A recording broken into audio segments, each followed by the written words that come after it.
Donc notre première question est la suivante. Alors, c'est en quoi le bois est-il le meilleur matériau pour la conception du violon et nécessite-t-il un traitement particulier?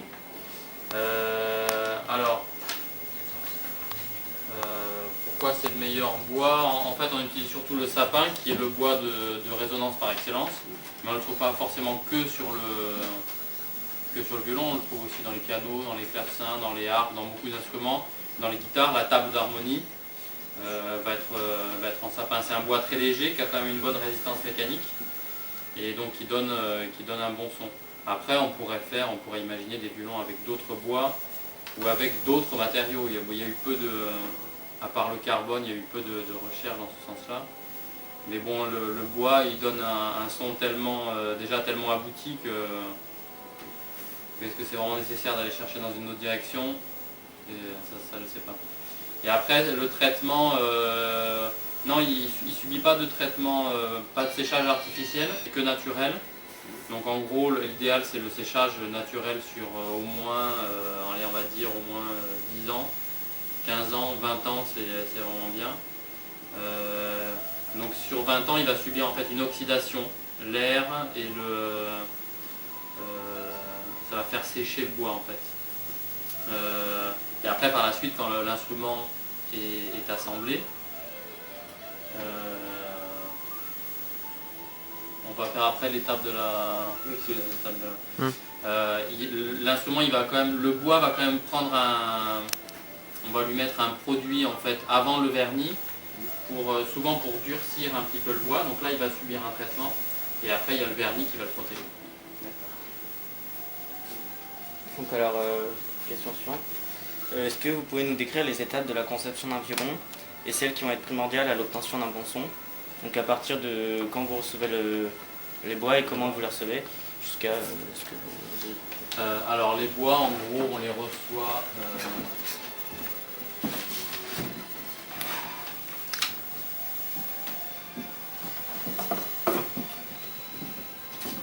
Les bois, on les reçoit à peu près comme ça. Là, je suis au tout démarrage de la construction d'un alto, que ce soit alto, violoncelle, contrebasse. Les étapes sont sensiblement les mêmes. Donc en gros, on va recevoir un morceau de sapin. Alors, souvent le sapin, on le reconnaît parce qu'il a les veines annuelles qui sont quand même bien marquées dans ce sens-là. Et ensuite de l'érable pour le reste. En gros, ça, on va imaginer que c'est la peau du tambour et que ça, c'est la caisse du tambour. Donc ça sera une partie relativement rigide. Et celle-là, la partie qui va sonner, qui va avoir une certaine souplesse. Donc en gros, la première partie, c'est de faire les éclisses, déterminer un modèle,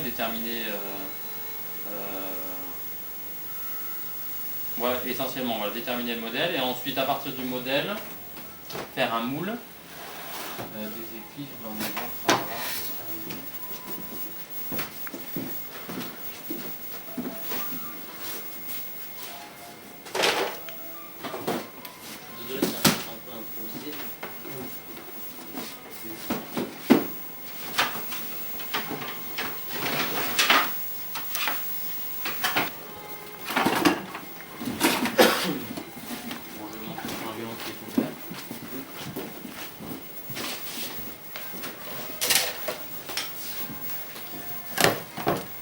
Alors on redémarre sur les étapes. Donc première étape, donc de choisir un modèle. À partir de ce modèle-là, on va élaborer un moule qui va nous servir en fait à mettre dessus des tasseaux. Un peu plus travaillé que ça, mais en gros, ça sera le tout début du violon. Ça va se mettre comme ça. Et ensuite, donc, au final, on va plier par-dessus des éclisses qui sont en érable, là, qui pour l'occasion ont été pris du fond de ce morceau de bois.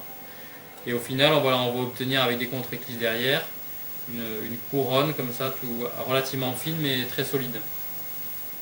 Et donc après, à partir des éclisses, ça va déterminer la forme de l'instrument général, du fond et de la table.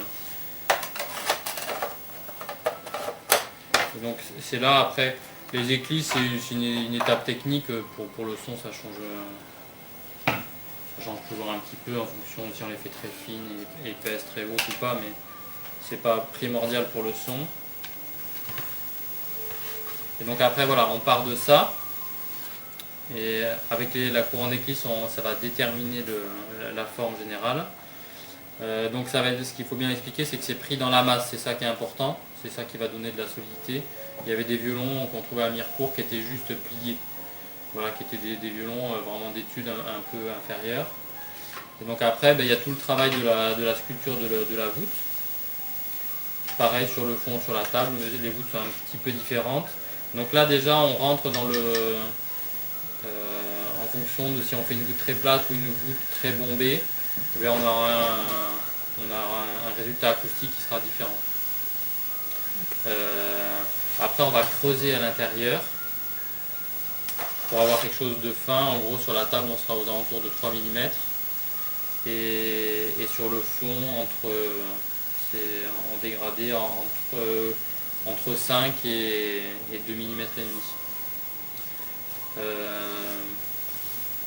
Et ça c'est pareil, les épaisseurs ça a une grande influence sur le son, c'est-à-dire s'il y a trop d'épaisseur ça va pas sonner, ça va être trop rigide, et si c'est trop fin ça va peut-être très bien sonner pendant quelques jours, et puis après l'instrument va s'effondrer parce que la voûte ne pourra plus supporter le poids de la tension des cornes. Parce qu'il y a une trentaine de kilos comme ça qui tirent sur les cornes, et en résultante je crois ça fait quelque chose comme 7 ou 8 kilos qui appuient sur la table. Donc ça veut dire qu'après il faut une certaine force mécanique pour résister. Donc ça c'est les étapes importantes. De la table on va faire des ouïes. En fait tout simplement c'est ça qui fait sortir le son et qui donne encore plus de souplesse à la table. Et d'un côté, de façon asymétrique, il y a ce qu'on appelle la barre d'harmonie qui va servir en fait de soutien pour la pression qui est exercée par-dessus.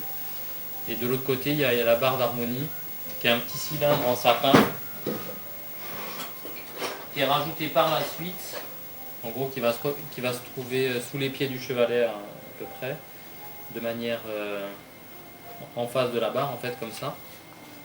Et ça c'est pareil, ça va soutenir, ça va transmettre le son de la table au fond et éviter que la table s'écrase. Et si on met pas d'arme, on a un son qui est nasillard et très sourd. Donc ça sert vraiment de transmetteur.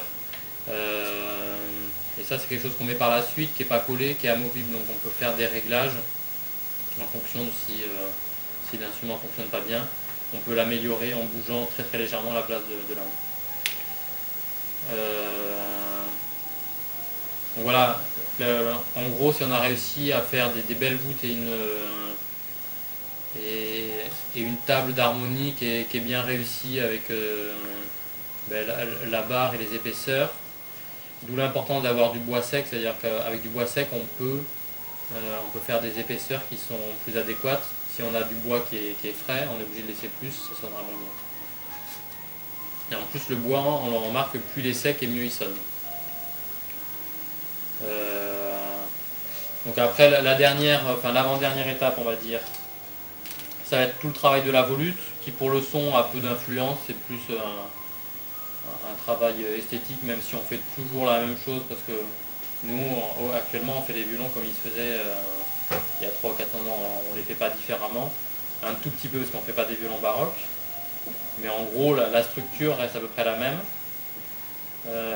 Et après il y a l'étape du vernis qui est une étape de coloration, de traitement en rapport avec la première ou deuxième question, de traitement du bois pour que le vernis après tienne bien dessus et qu'il ne s'en aille pas très rapidement. Il ne faut pas que le vernis soit trop dur, pas trop souple non plus, sinon il va partir avec les frottements.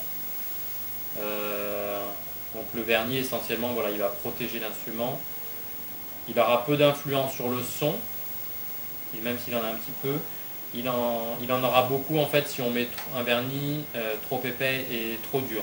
Voilà, mais un vernis sur les très vieux instruments italiens, le vernis il est déjà souple et puis très très fin, donc ça a très peu d'influence sur le son.